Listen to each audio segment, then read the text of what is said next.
السلام عليكم ورحمة الله وبركاته. اللهم صل على سيدنا محمد وعلى آله وصحبه وسلم. ازيكم يا حبايبي، عاملين ايه؟ وحشتوني. لو اول مرة بتشوفوني يعني اسمي ام هنا ودي قناتي. اتمنى تشتركوا في قناتي فضلا وليس امرا وتفعلوا لي زر الجرس وتحطوا لي لايك على الفيديو اللي بيعجبكم عشان الفيديوهات تترفع. وحشتوني قوي قوي. يا صباح الخير يا صباح الهنا على قلوبكم يا رب. عاملين ايه؟ النهارده جايلكم بفيديو جديد ومفيد. هنعمل النهارده كيكة الفانيليا.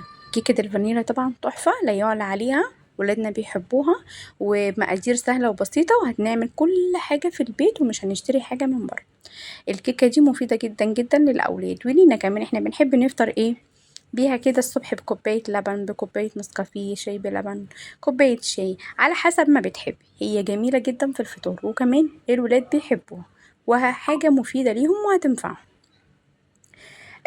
طبعا احنا حاجة عاملينها في البيت فبتبقى مضمونة ما فيهاش كلام. بصوا بقى، احنا هنا معانا ايه؟ معانا 3 كوبايات دقيق اللي في الطبق دول، 3 كوبايات دقيق منخولين، ومعانا 4 بيضات، وكيس بيكنج باودر او كيك شيف اللي انت تحبيه، وكيسين فانيليا. هنا معانا نص كوباية زيت، بس ده مج صغير فجاي كوباية الا ربع، هو مج صغير خالص. فالمهم معانا نص كوباية زيت، نص كوباية سمنة، نص كوباية زيت ونص كوباية سمنة، ومعانا كوباية ونص لبن وكوباية ونص سكر. بصوا السكر ده على حسب انتوا ما بتحبوه، عايزين تقللوا فيه براحتكم، عايزين تكتروا فيه برضو براحتكم، على حسب انتوا ما حابين تسكرة الكيكة، يعني طعم الكيكة مسكر قوي مش مسكر قوي، فالسكر ده بايديكم انتوا. بصوا بقى هنا هنعمل ايه. طبعا المواد الجافة لوحديها واي حاجة سايلة بنحطها في الخلاط.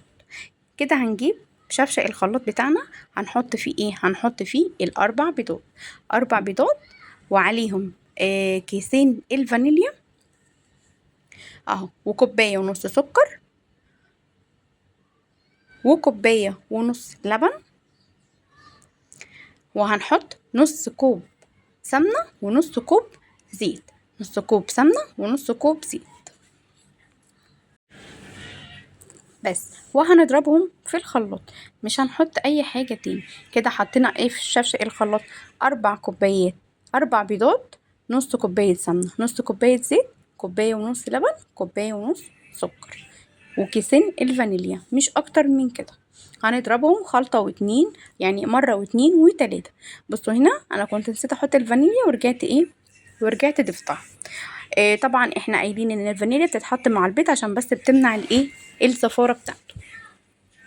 هنخلط شوية لغاية اما السكر يدوب في قلب المقادير، وبعدين هنقوم ايه، هنقوم صبينه على خليط الكيك الدقيق اللي عندنا. طبعا الدقيق اللي عندنا دول 3 كوبايات عليهم كيس كيك شيف. بصوا هنحطهم كده براحتك، انت عايزه تحطي في الخلاط وتخلي الخلاط كله ياخد، يعني تحطي الدقيق على المقادير اللي في الخلاط دي وتخلي الخلاط هو اللي يشتغل.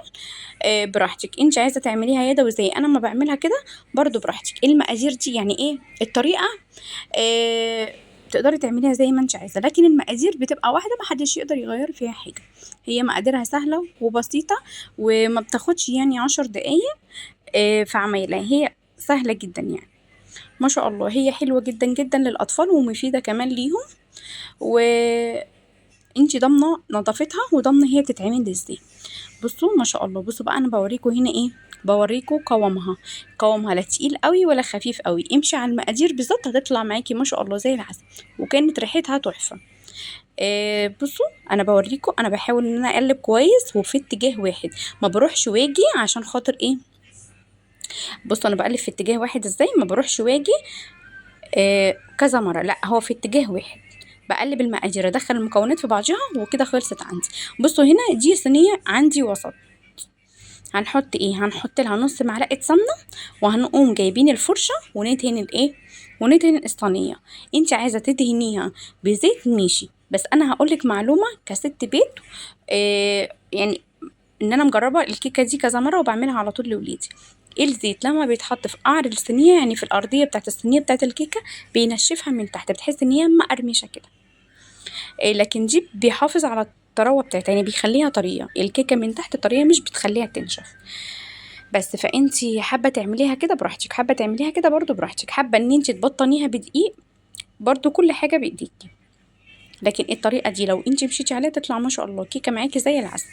بس في حاجة ما تنسوهاش، المعيار نفس المعيار اللي عايرتي بيه الدقيق هتعايري بيه كل حاجة، اللبن والسكر. المعيار اللي بنعاير بيه الدقيق هنعاير بيه اللبن والسكر. انا هنا بفضي محتويات الكيك اللي عندي بحطه في الصينية. بصوا، اهم حاجة بلهزها يمين وشمال ودبتها ايه بس مرة كده عشان خاطر ايه، عشان خاطر بيبقى فيها هوا. هنا دخلتها على فرن على درجة حرارة 180، نص ساعة أو ساعة إلا ربع على حسب الفرن عندك عامل ازاي. بصوا ما شاء الله القطعة عندي طالعة عالية ازاي، عالية جدا، ده هي الكاميرا ظلماها، ده طالعة ما شاء الله عليها. القطعة عندي كانت كبيرة جدا، طالعة عالية. أهم حاجة تحطيها على الرف الوسطاني وتشغلي النار من تحت، على الرف الوسطاني وتشغلي النار من تحت. وتسيبيها هي ما شاء الله هتعلى كده وهتحمر برضو من فوق ومن تحت. كانت زي العسل، تستاهل بقكم.